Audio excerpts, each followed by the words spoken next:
Thanks for tuning back in Painting Pros. I'm the publisher, Pete Sobick, and I'm joined today by four pros from across the country. Thanks for joining us. Let's meet them now. I am Dave Scaturo with Alpine Painting. Hi, my name is Adeline Amaran from Amaran Group, Miami, Florida. Hi, my name is Jason Phillips with Phillips Home Improvements. Hi, my name is Cole Palea. I'm with Novo Painting and Property Services in Seattle, Washington. In this segment of Pro to Pro Contractor Forum, we're going to ask our four pros what's ahead for them. So, what does the future look like for your business? Cole, let's start with you. Looking ahead, we're feeling actually pretty optimistic about where we're at right now.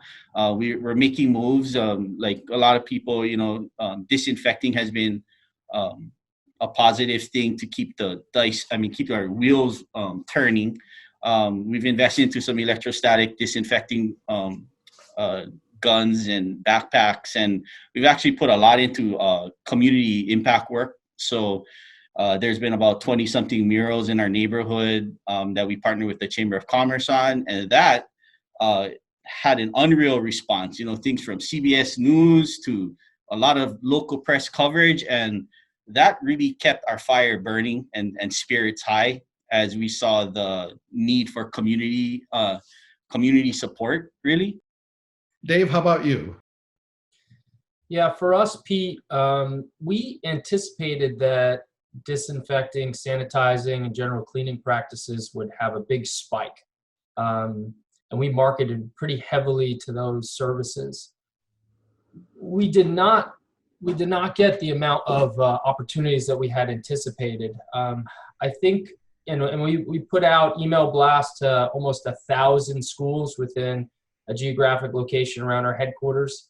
And what I think may have happened is, a lot of the custodians and janitors, they're not working, or if they are working, right, their school's not in place, so they have opportunities to clean those schools.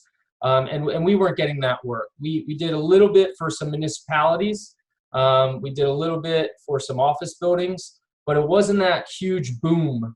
Where we're seeing the boom is within some of the markets that we've always worked in. So for us, it was warehouse distribution facilities, logistical centers. So the big Amazons, these large tilt-ups that you see off the Turnpike or Parkway in our areas with 300 overhead dock doors, they're still pumping out business. They, in their opinion, at least from my experience, it's business as usual. And we've secured,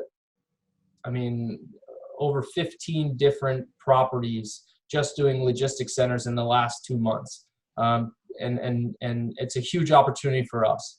Whereas with like interior high rises, which is another market, we have those secured. However, it's a wait and see kind of game for the residents on when they feel comfortable allowing us in their common spaces. Adeline, your thoughts? They have a lot of certifications, and I'm going to start working with government projects, which I think our president is going to do something for us, and they're going to start open up like different projects, like government projects. So I think like here in Florida, that's what I'm going to do. Like my approach is like change a little bit, and instead of 90% of our condominium associations trying to go register into the governments like Jackson Health Hospital, I already getting a lot of emails and a lot of projects that they're going to open up for business. So I think I'm going to be okay with that. Wonderful. But definitely I have to change my my approach. I have to go like from residential condominium associations to government projects. I want to get to sort of an end point here with really one of my favorite questions that I ask painting contractors, which is, what advice would you give to a painting contractor that's considering entering the painting contracting world, or one that is just starting out? And I was referencing Jason because I loved what he said, and I have the advantage of having read some of his stuff, where he said, I would just stop trying to reinvent the wheel every time by myself, that there's people that have come before me that I can learn lessons from. And it was a really powerful message, but I'll let you explain it better, Jason, and I hope everybody else responds to the advice question. Again, knowing that there's going to be different levels of contractors tuning in to our chat here. Well, thanks, Pete. Yeah, most people don't go to school to learn how to be a painting contractor, maybe to be a painter, but not to be a painting contractor. And somehow you just end up there. There's 2 or 3 typical channels where you come in that door. But if you're just starting out or you're about to start out, the first thing I would say is you've got to treat your business like a business. And there are best practices that you need to discover and learn and implement in your business, or else you're eventually, as you grow your business, you're going to turn into its slave. And honestly, it should be working for you. Most people, they want to come into, they want to be a contractor or go into business for themselves so they can be their own boss, earn more money, come and go as they please, retire, buy a bigger house, whatever. And it really boils down to time, money, and freedom most of the time, unless you inherited or were raised in it, right? But what happens is when you grow your business, it becomes very needy. It's like trying to put out a fire with gasoline, and it's going to take all of your time and all of your time. And so the very thing that you got into the business for is so elusive, the time, money, and the freedom. And when you can put the right processes in place and systemize your business, you can have time, money, and freedom, and that's huge.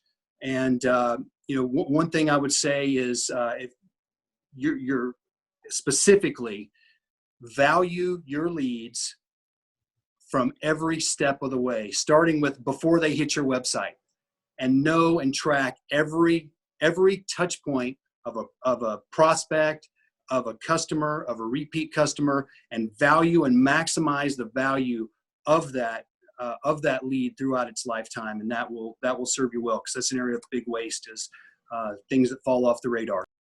Cole, any additional thoughts?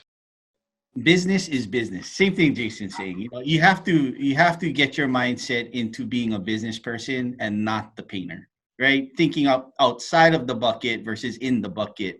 Because a lot of times I think that when we make the jump from painter to contractor and business owner, a lot of times the mind stays in the painting mind, right? It's not to say that we're not thinking about our craft and the product we put out. That's a given.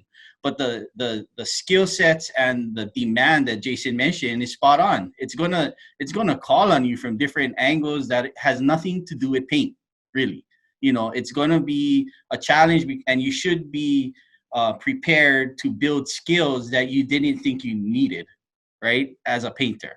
And every day, from calls like this and webinars like this to, meeting Jason at APC and getting involved with groups like that, there's a lot of support systems I feel that are available to painters or tradesmen wanting to be business people. And I think at the end of the day, we have to embrace that. And the second thing I would say is to really discover and be selfish a little. Like, why am I doing this? Like, what am I in the business for? Like, what do I hope that the business can provide me? Because if we're all being honest, at the end of the day, I mean, we did this for a reason, right? We're trying to progress ourselves, but also not forget about the people that are helping us progress. We want to help them progress too.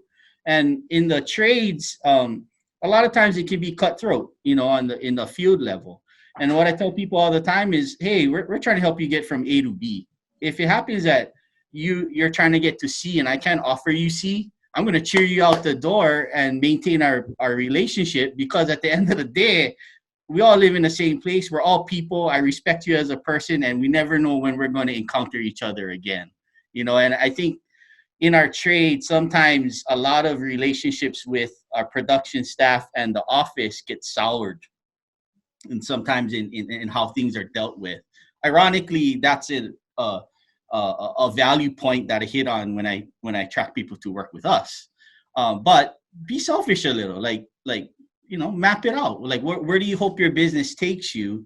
And it's okay to be a little selfish, I think, about it. As long as your values are right and you're not trying to step on people, I think at the end of the day, I think it's healthy. Dave, any additional thoughts? would jump in and say, embody the characteristics of success. So find something you're passionate about. If you're entering into this industry, it better be something that turns you on every day, because it's a grind. When you're a service provider, you're only as good as your last job. Every single day when you show up, you have to earn it and create a reputation of success.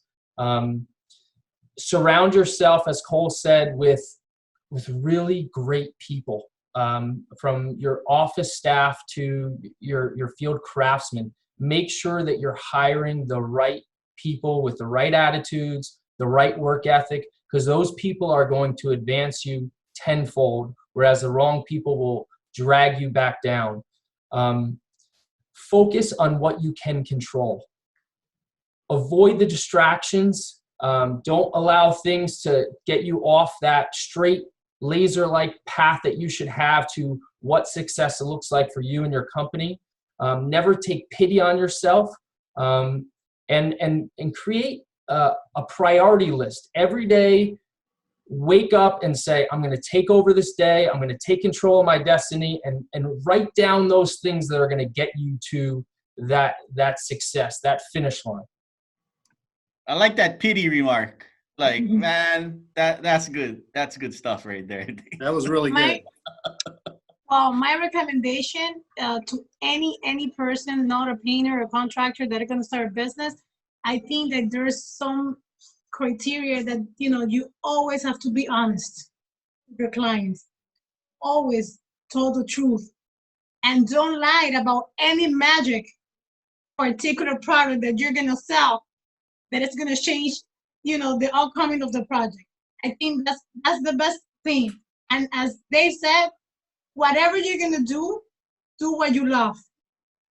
Do it with all your heart. Because in my particular case, I stopped working with my father and I went to law school because I always want to be an attorney. And after my third semester, I was like, you know what? This is not me. I don't have nothing to do with this. I love construction. I love what I do. And I'm going to go back, to be a contractor. And I think that's the first, as Dave said, love what you do and always be honest, tell the truth. And your employers are very important. In my case, I don't feel that they're my employers. I think that I have a teamwork, and sometimes I have lunch with them. I invite them to a party in my house, and they work with my father for 10 years, and now they're working with me, and I feel them, my people, they're my teamwork, and I always treat them as persons, not as as the painter that doesn't have any school, doesn't have any knowledge. So I think it's very important. Be humble. That is such solid advice from all of you. There's an old saying, we are judged by the company we keep. As entrepreneurs, that's a double entendre. We're judged by the company that we run and we keep. We're also judged by the people around us, the company we keep. I have to tell you, all four of you make me very proud to be in your company and part of this industry.